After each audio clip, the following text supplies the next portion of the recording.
Uji C-kodrat atau C-square. Pengujian dengan menggunakan C-square diterapkan pada kasus di mana akan diuji apakah frekuensi data yang diamati, yaitu frekuensi observasi, sama atau tidak dengan frekuensi harapan atau frekuensi secara teoritis.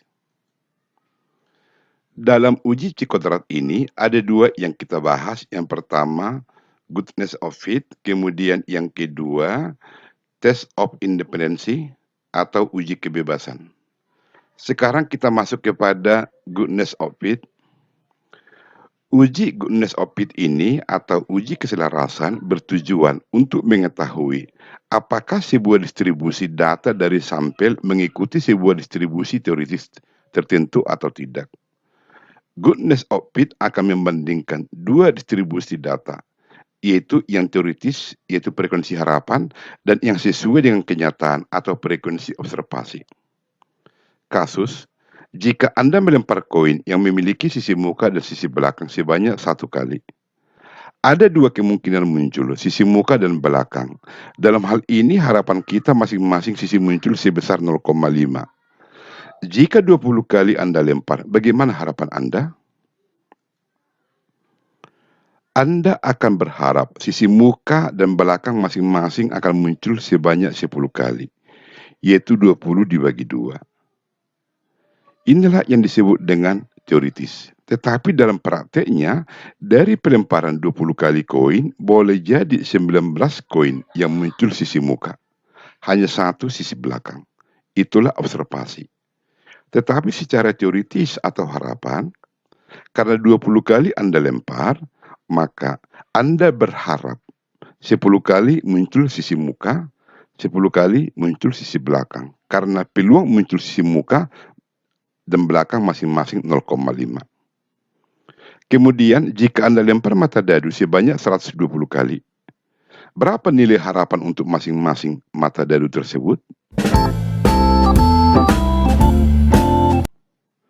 Di sini ada tabel pelemparan mata dadu 120 kali. Di sini ada frekuensi observasi yang singkat dengan O, kemudian harapan atau ekspektasi yang singkat dengan E. Di sini ada mata dadu, mata 1, 2, 3, 4, 5, 6. Dalam pelemparan mata dadu, yang muncul angka 1 itu hanya sebanyak 2 kali. Ini fakta atau observasi. Kemudian mata angka 2 muncul sebanyak 38 kali dari 120 kali. Angka 3 muncul sebanyak 25 kali, angka 4 muncul sebanyak 15 kali, angka 5 muncul sebanyak 28 kali, angka 6 muncul sebanyak 12 kali. Padahal, Anda berharap sesuai dengan konsep teoritis, karena 120 kali Anda lempar, maka akan muncul masing-masing sebanyak 20 kali, karena 120 dibagi 6 sama dengan 20. Apakah masing-masing mata dadu muncul sebanyak 20 kali dari 120 kali pelemparan? Tidak. Untuk itu digunakan uji kesesuaian hasil lemparan tersebut dengan nilai dalam teori yang disebut dengan distribusi teoritis. Seberapa besar kesesuaian hasil lemparan tersebut dengan nilai dalam teori? Uji keselarasan adalah alat untuk mengetahui keselarasan antara frekuensi hasil pengamatan dan frekuensi yang diharapkan. Alat uji yang digunakan, X pangkat 2 hitung sama dengan sigma. Nilai observasi dikurang nilai ekspektasi harapan di pangkat 2 dibagi dengan nilai ekspektasi. Kriteria pengujian dengan menggunakan distribusi C-square yang memiliki kurva seperti ini. Pada ujung kanan ini daerah penolakan H0, ini sebagai batas kritis dari tabel dengan derajat bebas R dikurang 1 di mana R ini baris, dikali C dikurang 1 di mana C ini adalah kolom. Dan di sini adalah daerah terima H0. Contoh, dalam rangka diversifikasi produk, suatu perusahaan mengeluarkan produk dengan 4 kemasan yang berbeda untuk meningkatkan penjualan seperti pada tabel berikut. Kemasan pertama sampai dengan kemasan keempat, inilah hasil daripada diversifikasi produk. Penjualan kemasan pertama 135 juta, penjualan kemasan kedua 100 juta, penjualan kemasan ketiga 110 juta, penjualan kemasan keempat 75 juta. Ini adalah observasi. Ujilah pendapat yang mengatakan tingkat penjualan keempat kemasan tersebut sama dengan alfa 5%. Pertama, merumuskan hipotesa. H0 sama dengan 0. Artinya di sini tingkat penjualan keempat kemasan tersebut sama. Mengapa dibuat sama dengan 0? Bahwa tidak ada perbedaan sebelum dan sesudah dilakukan diversifikasi produk. H1 tidak sama dengan 0, artinya tingkat penjualan keempat kemasan tersebut tidak sama. Angka kedua menentukan taraf nyata, dalam hal ini alfa 5% atau alfa 0,05. Nilai derajat bebas itu dicari dengan nilai baris dikurang 1 dikali nilai kolom dikurang 1. R ini baris, C ini kolom. Jadi di sini ada kemasan pertama sampai dengan kemasan keempat. Berarti ada baris di sini 4 baris warna kuning ini. Baris pertama, baris kedua, baris ketiga, baris keempat. Dan jumlah kolom di sini ada 2. Kolom kemasan sama kolom penjualan.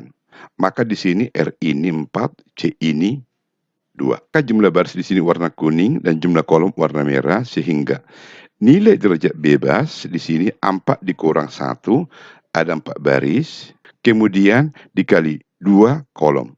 Kolom pertama, kolom kedua, 4 dikurang 1, 3, dikali 2 dikurang 1, maka 3 dikali 1 sama dengan 3. Inilah derajat bebas jika dilihat di tabel Chi-square sebagai berikut. Derajat bebas di sini 3, kemudian untuk alfa 5%, 0,05 didapat 7,8147. Inilah tabel Chi-square yang kolom ini menunjukkan untuk derajat bebas, yang baris ini menunjukkan untuk alfa. Jadi ini derajat bebas sampai dengan 25, kemudian di sini derajat bebas sampai dengan 50. Yang ketiga, menentukan alat uji. Ini tadi alat uji.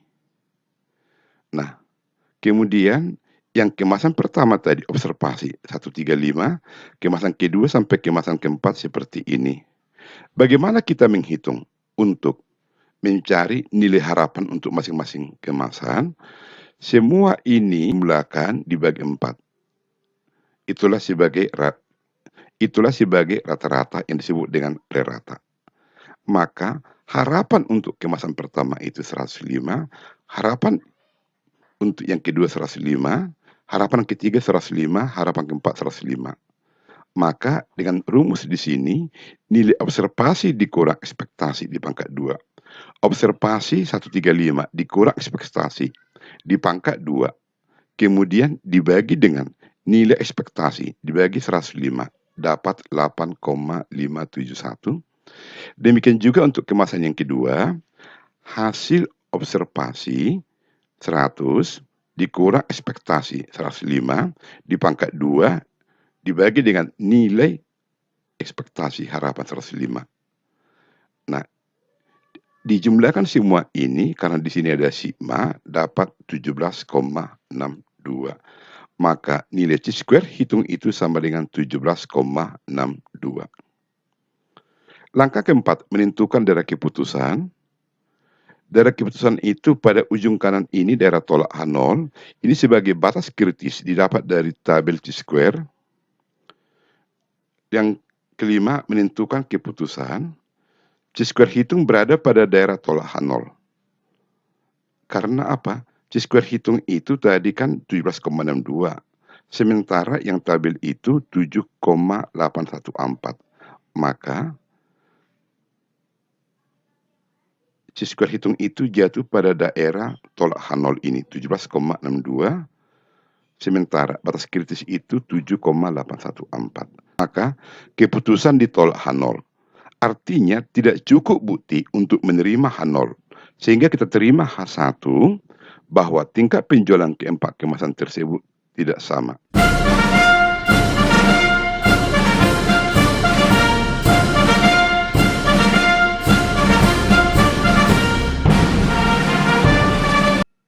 Test of independency atau uji kebebasan. Kembali ulangi di sini, pengujian dengan menggunakan Chi-square diterapkan pada kasus di mana akan diuji apakah frekuensi data yang diamati, dalam hal ini frekuensi yang diobservasi, sama atau tidak dengan frekuensi harapan atau frekuensi secara teoritis. Ini tadi sudah dibahas dalam uji keselarasan. Apakah ada kaitan antara merek barang dengan kepuasan? Ada. Artinya, variabel merek barang dan kepuasan saling terikat, maka disebut tidak bebas. Apakah ada kaitan antara panjang jalan tol dengan desain kamar Anda? Dalam hal ini, panjang jalan tol dan desain kamar Anda tidak ada kaitan sehingga variabel panjang jalan tol dan desain kamar Anda bersifat bebas.